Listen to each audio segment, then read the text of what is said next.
Right, so now we're going to do the preview video for March. So this is a rough idea of what I think I'm going to be doing in March, and plans always change.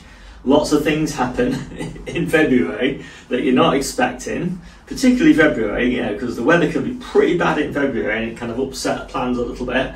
And as a result of that, plans for what's going to happen in March will change, plus I'll have new ideas, I'll see other videos, I'll read other books and things like that. And you know, that'll make me reconsider my plans as well. But it's still nice to have a preview of the rough idea of what I'm going to be doing in March, just so you can probably see some things that I'm not doing in February, I'm leaving them to March and things like that. So I'm looking at my database. You can also look at my database. There's a link to it in the description down below. You'll see a version is a little bit more comprehensive that's linked down below than the one I'm looking at, just because I've got more space for you to see it online than I've got it on my screen. You can also take a copy of that database as well. The instructions are down below and you can modify it and use it to your heart's content without asking my permission. So what's going on in March? So the way I've structured this now is that it's all grouped by family. So I'll talk about each family rather than just talk about it in date order. I just think it's easier to do it that way. So alliums, most of my alliums are done back in February. I've still got a few to do, and the ones that I'm doing in March are salad onions. I'm going to start off with Guardsman, then I'm going to do White Lisbon later on in the month, and I'm also going to do my first batch of leeks, the ones that I'm going to be eating in autumn. I've already done my summer ones over there. So I just want to do my autumn ones, and then the winter ones I'll do a little bit later. And the reason I do that is just because I find that there's less likelihood that they're going to go to seed. There's plenty of time for them to grow to be really nice big leeks by the time we get to winter when you start them a bit later on. So I won't be starting mine until sort of March, till April. Leeks go really slowly if you plant them in January, February and March, but they grow really fast if you plant them in April, so they soon catch up. Next up are all of my main crop, I think of as my main crop brassicas. So this is like the bulk sowing of the brassicas that are going to feed us for the whole of the year. I'm going to start off with Colettes. That's my favourite of all of the brassicas, probably, apart from red cabbage perhaps. Maybe even more so than red cabbage. It's a wonderful crop. I've already sown 25% of them, so I get a slightly earlier harvest in late autumn. But these are the ones we're going to be eating in sort of December, January, February, March. So a fantastic winter crop. You can eat the leaves from about July onwards. And we're going to go down here in this long bed in the kitchen garden. After all those crops that are in those beds have been harvested, I'm going to take cuttings off my Taunton Dean perennial kale plants and get those rooted. And then I'm going to do all my kales that are going to go all the way through summer, and they will overwinter as well, but I do some later sowings for overwinter.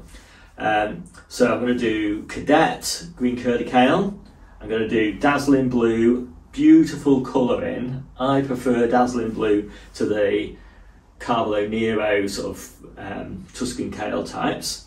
And then I'm going to do Nero Black Magic, which is my favourite of the Tuscans. So then I'm going to do Scarlet. That's all my kales then.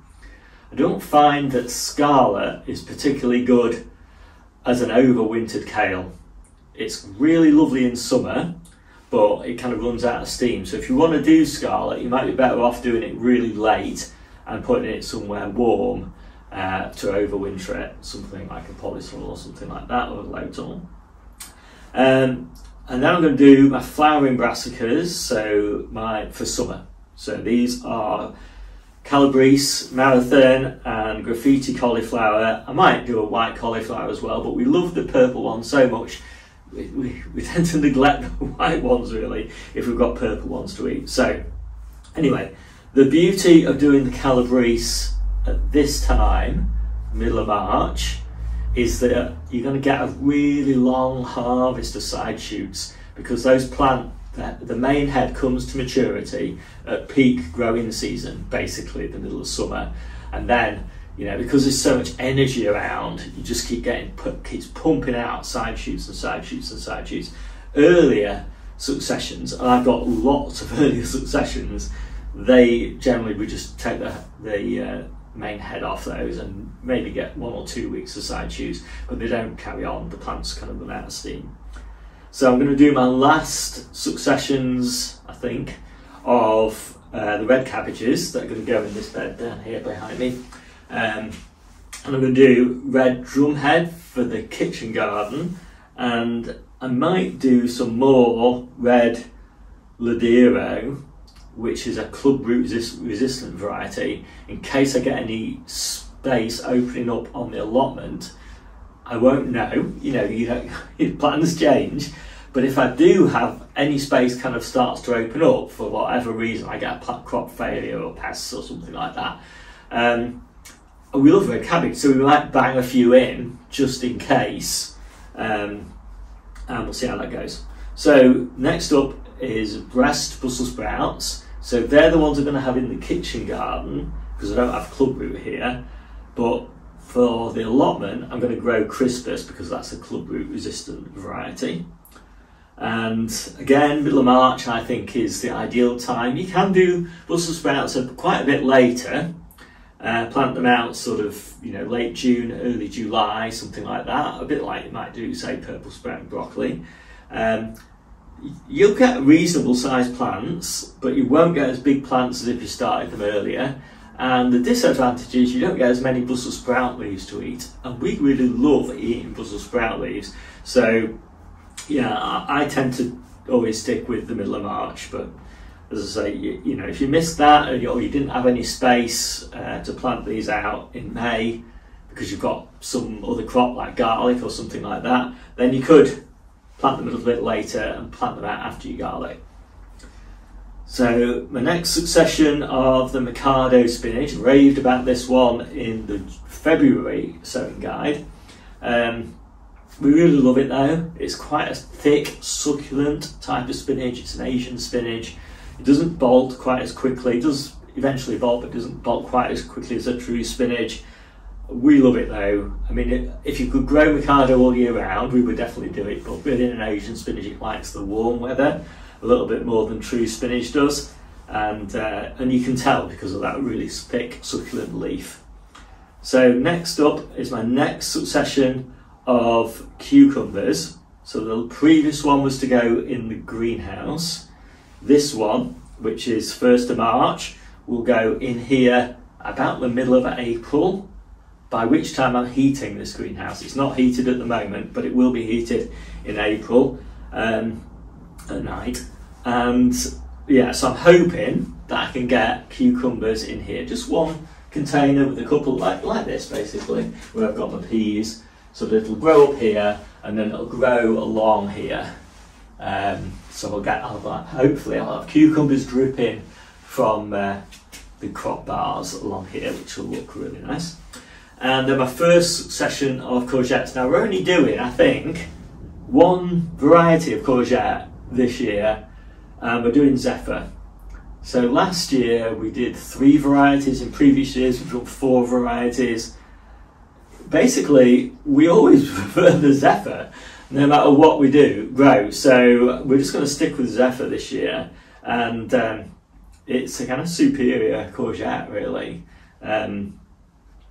So yeah, and then also sort of immature winter squash, things like trumpettinos as well, and things like that. So we will have some other summer squashes and courgettes, but yeah, this is the premier courgette for us.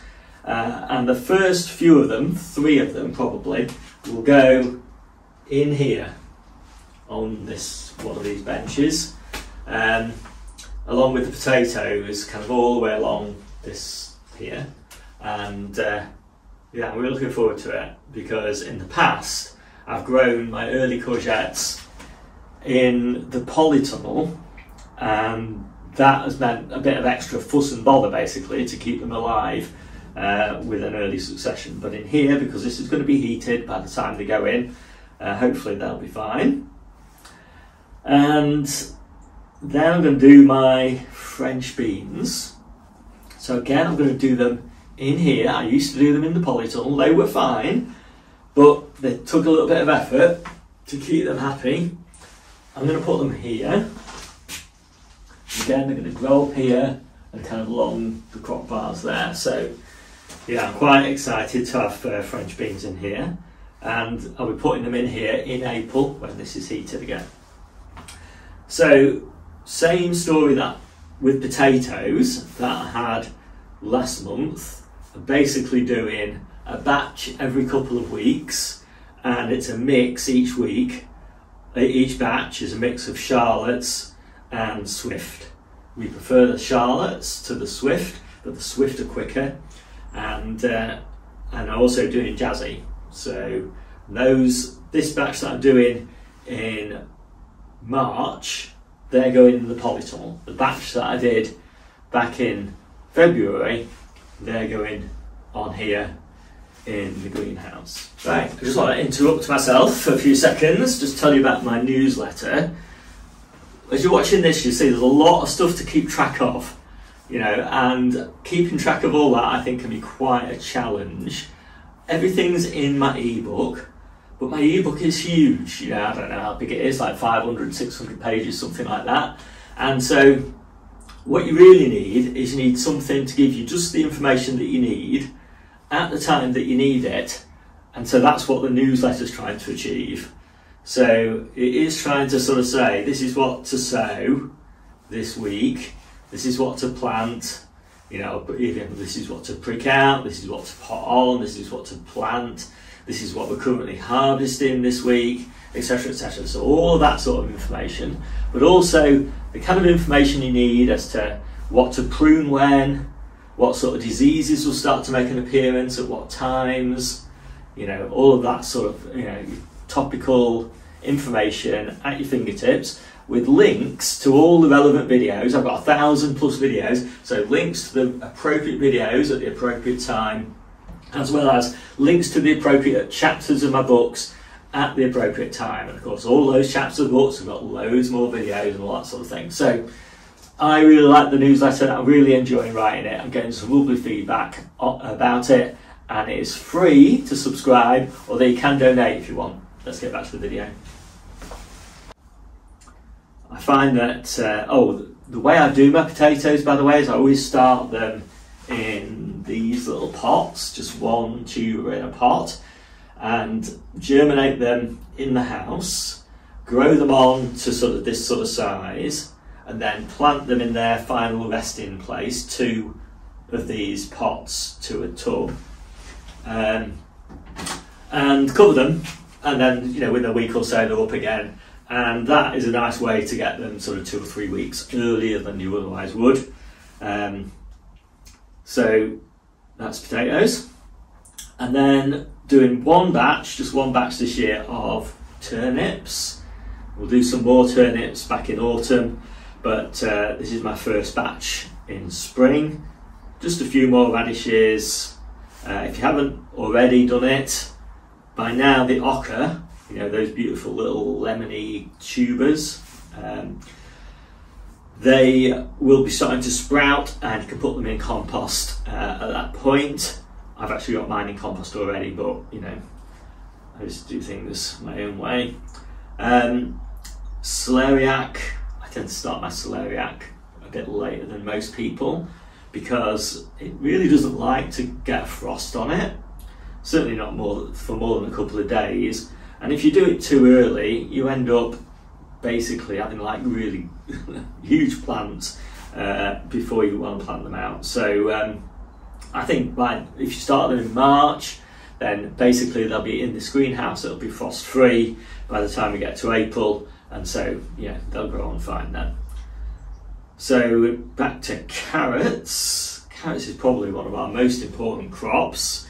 I'm doing my last container that will go in the polytunnel, and yeah, but last 2 containers in March, middle of March, the end of March.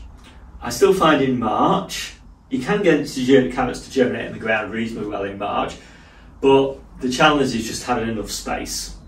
So I have beds that are full all the way through winter, then they get replanted in sort of January, February time, and need to get that harvest out before I can put my carrots in. So I prefer to put my first set of carrots out in the ground about the sort of end of March. And as I say, the beauty of that is you get your previous crop out, and then by the end of March, germination is really reliable. And I'm going to grow a mix of early Nants for the ones that germinate in the polytunnel in containers, and then Mokum for the ones that I grow for a summer harvest. And Mokum is one of these super sweet carrots, so yeah, so it's great for a summer harvest, because otherwise a lot of carrots don't really taste that great when you harvest them in summer. They really need to have had a good frost on them to really sweeten up. So my winter carrots I won't sow until sort of May, June sort of time, and they'll be Eskimo. And then a whole load of lettuce. This is the first batch of lettuce that's going to get planted outside, and this will be about the 4th of March. And yeah, it'll go out under fleece, but it won't need fleece for too long. And there's a whole load of varieties here, and you can look at those for yourselves. But yeah, lots of lovely ones for summer. And then my next batch to go in the polytunnel of tomatoes. So my first batch I did back in February, they're Red Profusion. They're going to go on this bench here. Next batch, as I say, will go in backtrack. First batch will go in these hanging baskets, Red Profusion, up here. Next batch, this one, 14th of March, is going to go into start in the conservatory, under grow lights, then it'll go in this greenhouse for a little bit until sort of the beginning of May, sort of maybe even early May, and then it'll go in the polytunnel to grow on.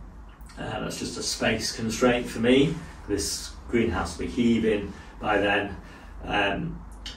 And that's it for tomatoes then, until I start my cordon tomatoes, and they're going to get planted out sort of mid-May to late May.